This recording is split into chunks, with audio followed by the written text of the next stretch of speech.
আসসালামু আলাইকুম ওরহমতুল্লাহি ওয়াবারাকাতুহ।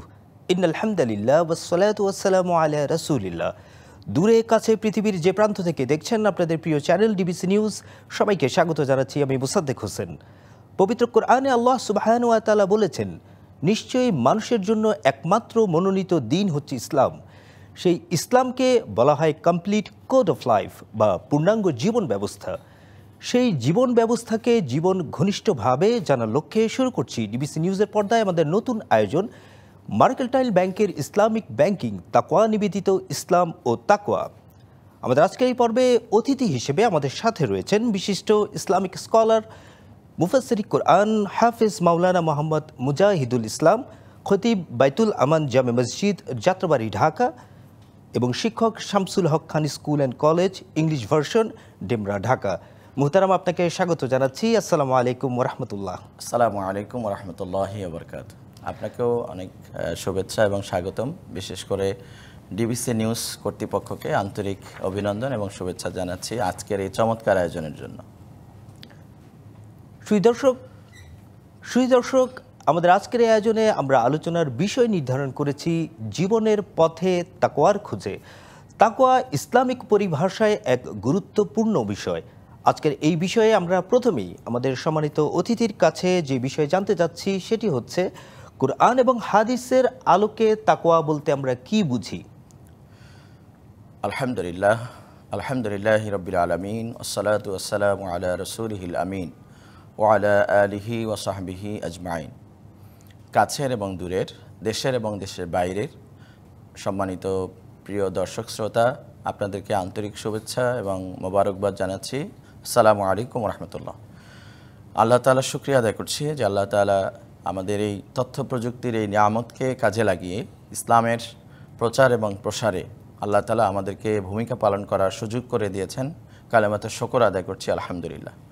মানবতার মহান বন্ধু বিশ্বনবী মুহাম্মদুর রাসূলুল্লাহ সাল্লাল্লাহু আলাইহি ওয়াসাল্লামের প্রতি সালাম এবং দুরূদ পেশ করছি, যিনি এই বিশ্বের মানবতাকে সত্যিকারের মানবতা শিখিয়েছেন, মানুষের কাছে আদর্শ পৌঁছিয়েছেন এবং মানুষকে সত্যিকারের মানুষ হিসাবে গড়ে তুলেছেন। আপনার অত্যন্ত গুরুত্বপূর্ণ প্রশ্নটি আমি চেষ্টা করছি কোরআন এবং হাদিসের আলোকে জবাব দেওয়ার জন্য। মূলত তাকওয়া হচ্ছে আরবি শব্দ। এর মূল ধাতু হচ্ছে ওয়াকাওয়াতুন। এর অর্থ হচ্ছে বেঁচে থাকা, বেঁচে থাকা বা কাউকে বাঁচিয়ে দেওয়া, বিরত থাকা। কোরআন এবং সুন্নায় এই শব্দটির ব্যাপক ব্যবহার রয়েছে। আল্লাহ রাব্বুল আলামিন সূরা আল ইমরানের 102 নম্বর আয়াতে ইরশাদ করেছেন, ইয়া আইয়ুহাল্লাযীনা আমানুত্তাকুল্লাহ হাক্কা তুকাতিহি ওয়া লা তামুতুন্না ইল্লা ওয়া আনতুম মুসলিমুন। আল্লাহ তাআলা বলছেন, হে বিশ্বাসীগণ, হে মুমিনগণ, তোমরা আল্লাহ তাআলাকে ভয় করো। ইত্তাকুল্লাহ, আল্লাহকে ভয় করো, এবং হাক্কা তুকাতিহি, যথাযথভাবে ভয় করো। যেভাবে আল্লাহকে ভয় করা উচিত সেভাবে আল্লাহকে ভয় করো। ওয়ালা তামুতুন্না ইল্লা ওয়া আনতুম মুসলিমুন। আর আল্লাহ তাআলা বলেছেন যে তোমরা পরিপূর্ণ তাকওয়াবান মুসলিম না হয়ে ইন্তেকাল করো না, মৃত্যুবরণ করো না। অর্থাৎ এখানে জীবনের সফলতা হচ্ছে তাকওয়া অর্জন করা। আল্লাহ তাআলা মুমিনদেরকে তাকওয়া অর্জনের ব্যাপারে বলেছেন। সূরা হুজরাতের মধ্যে আল্লাহ তাআলা ইরশাদ করেছেন, ইন্না আকরামাকুম ইনদাল্লাহি আতকাকুম। নিঃসন্দেহে আল্লাহ তাআলার কাছে প্রিয় মানুষ হচ্ছেন, সম্মানিত মানুষ হচ্ছেন তারা, আল্লাহর কাছে সম্মানিত হচ্ছেন তারা যারা আল্লাহকে বেশি করে ভয় করে। সুতরাং এখানে তাকওয়ার বিষয়টি অত্যন্ত গুরুত্বপূর্ণ। হাদিসে রাসূল সাল্লাল্লাহু আলাইহি ওয়াসাল্লাম থেকে আমরা জানতে পারি, আল্লাহ রাসূল সাল্লাল্লাহু আলাইহি ওয়াসাল্লাম বলেছেন, ইন্নাল্লাহা লা ইয়ানজুরু ইলা সুওয়ারিকুম ওয়া আমওয়ালিকুম ওয়ালাকিন ইয়ানজুরু ইলা কুলুবিকুম ওয়া আমালিকুম। আল্লাহ তাআলা বলেছেন, আল্লাহ রাসূল বলেছেন, আল্লাহ তাআলা তোমাদের চেহারার দিকে তাকান না, তোমাদের কি সম্পদ আছে সেটার দিকে আল্লাহ তাআলা তাকান না। আল্লাহ তাআলা তাকান মূলত তোমাদের অন্তর এবং তোমাদের কৃতকর্ম অর্থাৎ কাজকর্মের উপরে। তোমরা কোন কাজ কিভাবে কোন আঙ্গিকে তোমরা সম্পাদন করছো, আর তোমাদের অন্তরের মধ্যে আল্লাহর ভীতি আছে কিনা, ভয় আছে কিনা। আর কোরআনুল কারীমে অসংখ্য জায়গায় আল্লাহ তাআলা তাকওয়ার বিষয়টি প্রাধান্য দিয়েছেন। বিশেষ করে এই মানবজাতির জন্য যে হেদায়েতের গ্রন্থ রয়েছে কোরআন, এই কোরআনের হেদায়েত গ্রহণের পূর্ব শর্ত হিসাবে আল্লাহ তাআলা উল্লেখ করেছেন হুদাল লিল মুত্তাকিন। কোরআন হচ্ছে তাদেরকে হেদায়েত দিবে যারা মুত্তাকিন হবে। আর মুত্তাকিন কারা? আল্লাযীনা ইউমিনুনা বিল গায়ব, যারা না দেখে অদৃশ্য বিষয়ের প্রতি ঈমান আনবে। ওয়া ইউকিমুনাস সালাহ, যারা সালাত কায়েম করবে, অমিম্মা রাযাকনাহুম ইউনফিকুন, এবং আল্লাহর পথে যারা ব্যয় করবে। তো এখানে আপনি লক্ষ্য করবেন, এবং আমার শ্রোতা মণ্ডলী, দর্শক শ্রোতাও লক্ষ্য করবেন, কোরআনুল কারীমের প্রত্যেকটা পাতায় পাতায় তাকওয়ার নির্দেশনা রয়েছে। এবং তাকওয়া হচ্ছে আমাদের জীবন চলার পাথেও আমরা প্রত্যেকটি কাজ আল্লাহকে ভয় করে আমরা করব, এবং আমাদের অন্তরের মধ্যে একমাত্র আল্লাহ ভীতি থাকবে, এটাই আল্লাহ তাআলা চান। মাশাআল্লাহ, আমরা অত্যন্ত চমৎকারভাবে তাকওয়ার কোরআন এবং হাদিসের অনুসরণে তাকওয়া কি সেই বিষয়ে বিস্তারিত শুনলাম। এ পর্যায়ে আপনার কাছে আমরা জানতে চাই, একজন মানুষ যদি তাকওয়ার অধিকারী হতে চায় তাহলে কোন বৈশিষ্ট্যগুলো তার মধ্যে থাকা উচিত? আলহামদুলিল্লাহ, খুবই প্রাসঙ্গিক একটি প্রশ্ন। মূলত যিনি কোরআন এবং হাদিস অধ্যয়ন করেন, পড়েন, জানেন, তিনি তাকওয়ার বৈশিষ্ট্য সম্পর্কে উপলব্ধি করতে পারবেন এভাবে। আল্লাহ তাআলা বলেছেন, কদ আফলাহা মান যাক্কাহা, সেই ব্যক্তি সফল হয়েছে যে ব্যক্তি নিজেকে পরিশুদ্ধ করতে পেরেছে। এখন পরিশুদ্ধতা, আমি নিজেকে পরিশুদ্ধ করব, পরিশুদ্ধতার যতগুলো প্রক্রিয়া আছে সেই প্রক্রিয়ায় আগানো হলেই পরে তার মধ্যে তাকওয়ার বৈশিষ্ট্য মিলবে। তার মধ্যে উল্লেখযোগ্য হচ্ছে যে তাকওয়ার বৈশিষ্ট্য যে আল্লাহ তাআলার পথে নিজের সম্পদ এবং সময়কে আল্লাহর পথে ব্যয় করা, এটা তাকওয়ার একটি বৈশিষ্ট্য। যিনি তাকওয়াবান হবেন তিনি সালাতে খুশু অবলম্বন করবেন। আল্লাহ তাআলা বলছেন, কদ আফলাহাল মুমিনুন আল্লাযীনা হুম ফি সালাতিহিম খাশিউন, যারা সালাতের মধ্যে, নামাজের মধ্যে খুশু এবং খুজুর সাথে সালাত আদায় করে, এটা তাকওয়ার একটি বৈশিষ্ট্য। আমরা অনেক সময় লক্ষ্য করি যে তাড়াহুড়ো করে সালাত পড়া, ব্যস্ততার মধ্যে তাড়াহুড়ো করে সালাত পড়া, এটা আসলে তাকওয়াবানদের কোনো বৈশিষ্ট্য নয়। যার মধ্যে তাকওয়া থাকবে তিনি ধীর স্থিরভাবে অত্যন্ত মনোযোগের সাথে তিনি সালাত পড়বেন, এটা হচ্ছে তার অন্যতম বৈশিষ্ট্য। তাকওয়াবান যিনি হবেন তার মধ্যে সততা এবং আমানতদারিতা থাকবে। রাষ্ট্রের কিংবা সমাজের অথবা প্রাতিষ্ঠানিক কোনো দায়িত্ব যখন তিনি পালন করবেন, তিনি সততার সাথে দায়িত্ব পালন করবেন, আমানতদারিতার সাথে দায়িত্ব পালন করবেন। সেটা 1 টাকা থেকে কোটি টাকা হোক, তার কাছে আমানত থাকলে সেই আমানতটা আল্লাহ ভীতির সাথে তিনি এটাকে রক্ষণাবেক্ষণ করবেন। তার মধ্যে আমানতদারিতা থাকবে, তার মধ্যে থাকবে জবাবদিহিতা থাকবে, আল্লাহ তাআলার কাছে তিনি দায়বদ্ধ থাকবেন সকল কাজে। তার মধ্যে একটা রেসপন্সিবিলিটি থাকবে, অ্যাকাউন্টেবিলিটি থাকবে।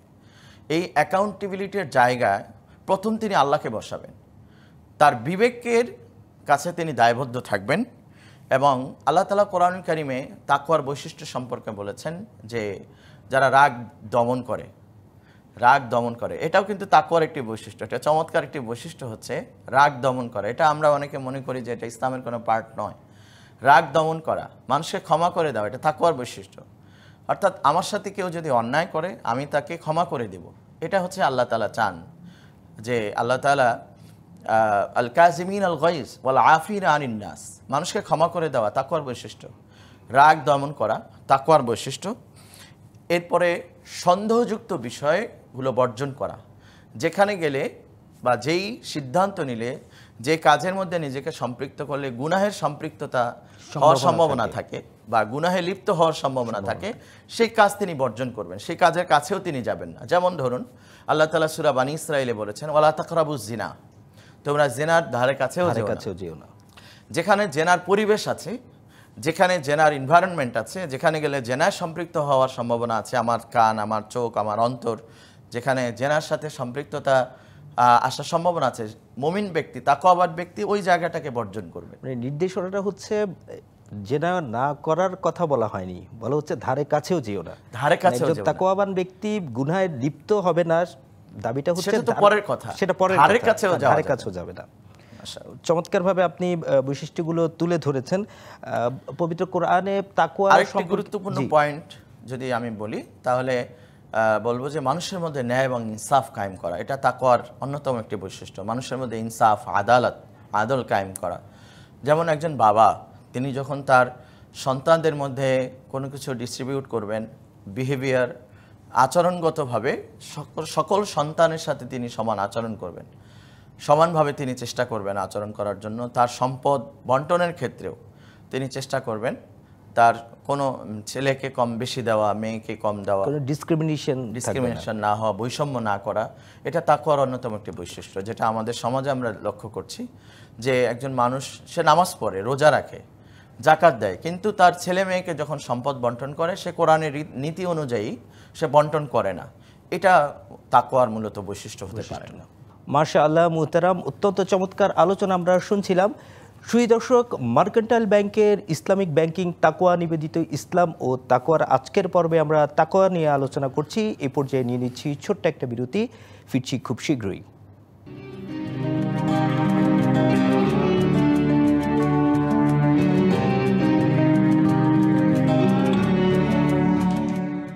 আসসালামু আলাইকুম রহমতুল্লাহ। বিরতির পর আবারও স্বাগত জানাচ্ছি মার্কেন্টাইল ব্যাংকের ইসলামিক ব্যাংকিং তাকওয়া নিবেদিত ইসলাম ও তাকওয়া। আমাদের আজকের আলোচনার বিষয় ছিল জীবনের পথে তাকওয়ার খোঁজে। মুহতারাম মাওলানা মুজাহিদুল ইসলাম রয়েছেন আমাদের সাথে। এ পর্যায়ে আমরা আপনার কাছে জানতে চাই, তাকওয়ার অনুসরণ আমরা আসলে কিভাবে করতে পারি, বিশেষ করে আমাদের তরুণ সমাজ যারা রয়েছে তাদের মাঝে এই তাকওয়ার বিষয়টি কিভাবে আসলে ছড়িয়ে দেওয়া যায়। আলহামদুলিল্লাহ, অত্যন্ত চমৎকার একটি প্রশ্ন। আমি প্রশ্নের জন্য আপনাকে ধন্যবাদ জানাচ্ছি। দেখুন, আমাদের সমাজের যে ক্রিম পাওয়ার, মূল শক্তি হচ্ছে আমাদের তারুণ্য, আমাদের তরুণরা, আমাদের আশার আলো, আমাদের প্রেরণার জায়গা। এবং এই তরুণরা যদি সঠিক পথে হাঁটে তাহলে দেশ সঠিক পথে হাঁটবে, সমাজ সঠিক পথে থাকবে। আর আমাদের সমাজের সুস্থতা এবং সমাজের যেই এখন বর্তমান চলমান যে ভঙ্গুরতা, এটার মূল কারণ হচ্ছে আমাদের তরুণ সমাজকে আমরা তাকওয়ার পথে পরিচালিত করতে পারিনি।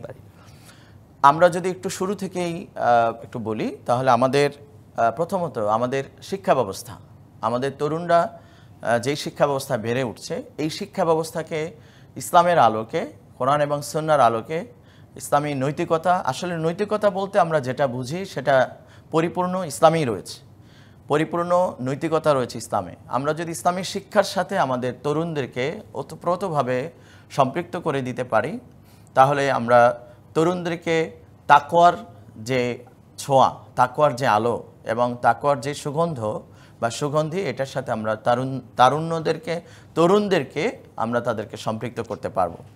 দ্বিতীয়ত হচ্ছে কোরআন এবং সুন্নাহকে তরুণদের মতো করে আকর্ষণীয়ভাবে উপস্থাপন করতে হবে, যাতে তরুণরা কোরআন এবং হাদিসের প্রতি আকর্ষণ বোধ করে। তাদের মাঝে ব্যাপকভাবে ইসলাম জানার এবং বোঝার জন্য ব্যাপকভাবে কোরআন এবং হাদিসের চর্চার ব্যবস্থা করতে হবে। এর সাথে সাথে আমি সবথেকে গুরুত্বপূর্ণ যে পয়েন্টটা মনে করি সেটা হচ্ছে আমাদের তথ্য প্রযুক্তি। এই তথ্য প্রযুক্তিকে ব্যবহারের ক্ষেত্রে আমাদের সাবধানতা অবলম্বন করা, এটা তাকওয়ার অন্যতম একটি বিশেষ বিষয়। যেমন আমি যখন একা থাকি তখন আমি ইন্টারনেট ব্যবহার করি, আমি ফেসবুকে থাকি, আমার অনলাইনে আমি থাকি, তখন আমাকে খেয়াল রাখতে হবে যে আমি কোনোভাবেই যেন হারাম বিষয় আমি না দেখি, আমার মোবাইলের স্ক্রিনে আমি যেন হারাম বিষয় যেন স্কিপ করি। এটা আমাকে অন্যতম আমাকে খেয়াল রাখার বিষয়। একজন তরুণ, বিশেষ করে আজকের তরুণরা, কিশোর তরুণরা বেশিরভাগ সময় অনলাইনে সময় দিচ্ছেন, সেক্ষেত্রে আমাকে অবশ্যই খেয়াল রাখতে হবে যে আল্লাহ ইজ ওয়াচিং মি, আল্লাহ তাআলা আমাকে দেখছেন। আমি সর্বাবস্থায় আল্লাহর উপস্থিতিটাকে আমাকে স্মরণ রাখতে হবে, স্মরণ রাখা। আর সবথেকে আরেকটি গুরুত্বপূর্ণ বিষয় হচ্ছে আমাদের বন্ধু নির্বাচন করার ক্ষেত্রে আমি কাদের সাথে মিশছি, কারা আমার বন্ধু, কারা আমার কম্পানিয়ান, আমি যাদের সাথে ইউনিভার্সিটির ক্লাসমেট অথবা ফ্রেন্ড, যাদের সাথে আমি মিশছি তারা আমাকে নামাজের কথা বলে কিনা, তারা আমাকে কোরআনের কথা বলে কিনা, ভালো কথা বলে কিনা, না তারা আমাকে বিভিন্ন ধরনের মাদকের দিকে আমাকে নিয়ে যাচ্ছে, অসৎ সঙ্গ, এটাকে পরিহার করতে হবে, ভালো বন্ধু নির্বাচন করতে হবে। সেক্ষেত্রে আমাদের সমাজে অনেক যুবক আছেন যারা ইসলামের দাওয়াতটাকে নিজেদের জীবনের মূল কাজ হিসাবে গ্রহণ করেছে, তাদেরকে আমাদেরকে বন্ধু বানাতে হবে।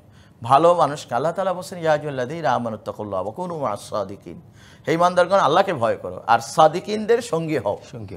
আজকে আমরা দেখি আমাদের সমাজের তরুণরা অনেক সময় বিপথে যায়, বাবা মায়ের আশা প্রত্যাশার জায়গা থেকে তারা অনেক দূরে অবস্থান করে। এর মূল কারণ হচ্ছে অসৎ সঙ্গ।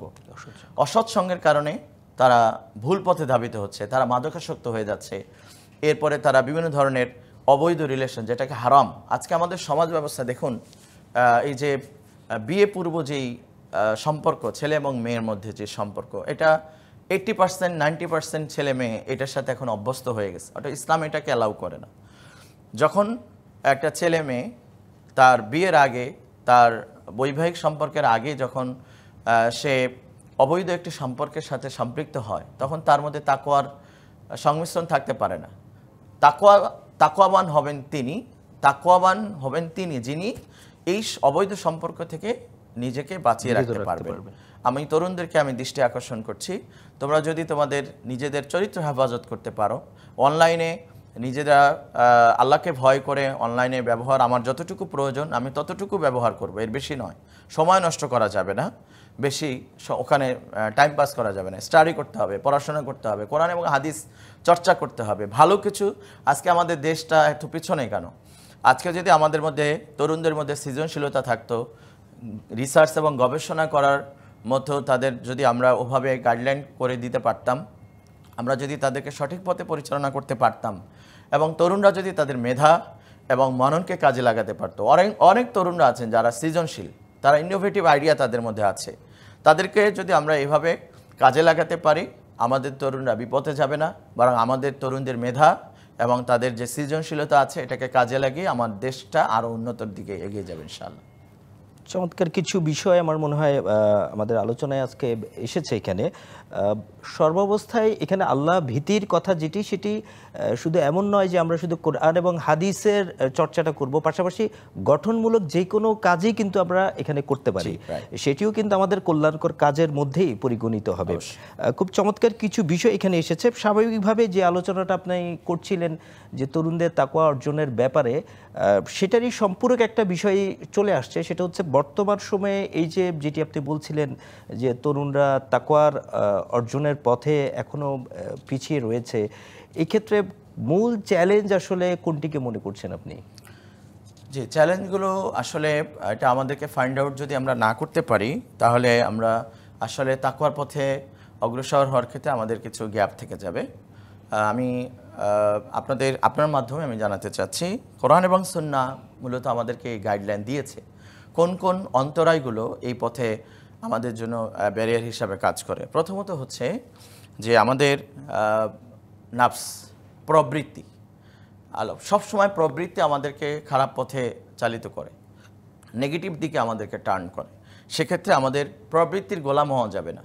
আল্লাহ তাআলা এই প্রবৃত্তিকে কোরআন কারিমে বিভিন্ন জায়গায় বলেছেন যে তোমাদের নাফস আছে, এই প্রবৃত্তি তোমাদেরকে হাওয়া দান করে। হাওয়া মানে হচ্ছে প্রবৃত্তির যে ব্যাড থিংসগুলো আছে সেগুলো তোমাকে ধাবিত করবে, কিন্তু তোমাকে you have to control yourself, তোমাকে কন্ট্রোল করতে হবে। সেকেন্ড হচ্ছে যে তাকওয়া অর্জনের ক্ষেত্রে আরেকটি প্রতিবন্ধকতা হচ্ছে অজ্ঞতা এবং জ্ঞানহীনতা, যেটা আমরা কোরআন এবং হাদিসের চর্চা, জ্ঞান যদি না থাকে তাহলে তাকওয়াটা আসলে অর্জন করা সম্ভব নয়। যেমন আল্লাহ রাব্বুল আলামিন সূরা মুলকের মধ্যে বলেছেন যে আল্লাযীনা ইয়াখশাউনা রাব্বাহুম বিল গায়ব লাহুম মাগফিরাতুন ওয়া আজরুন কারীম, যারা না দেখে আল্লাহ তাআলাকে ভয় করবে তাদের জন্য রয়েছে ক্ষমা, ওয়া মাগফিরাতুন ওয়া আজরুন কারীম, এবং তাদের জন্য রয়েছে মহাপুরস্কার। তো এখানে দেখুন যে সূরা মুলকের যে বার্তা রয়েছে আমাদের জন্য, এই বার্তাটাকে আমরা যদি খেয়াল করি যে না দেখে আল্লাহকে ভয় করা, আমরা তো জান্নাত দেখিনি, আমরা তো জাহান্নাম দেখিনি, আল্লাহ তাআলাকেও দেখিনি, এবং আমরা তো নবী রাসূলকেও আমাকে দেখিনি, যদিও কিছু মানুষ দেখেছেন। তো না দেখে আল্লাহকে ভয় করা, এটার অর্থ হচ্ছে আমি আল্লাহকে ভয় করব, যে ঠিক তেমনি আল্লাহ তাআলার কুদরত, আল্লাহ তাআলার শক্তি, আল্লাহ তাআলার সক্ষমতা, আল্লাহ তাআলার শাস্তি এবং আল্লাহ তাআলার পুরস্কারের কাইফিয়তটা কী হবে, এটা আমি কোরআন এবং সুন্নাহ থেকেই জানতে পারবো।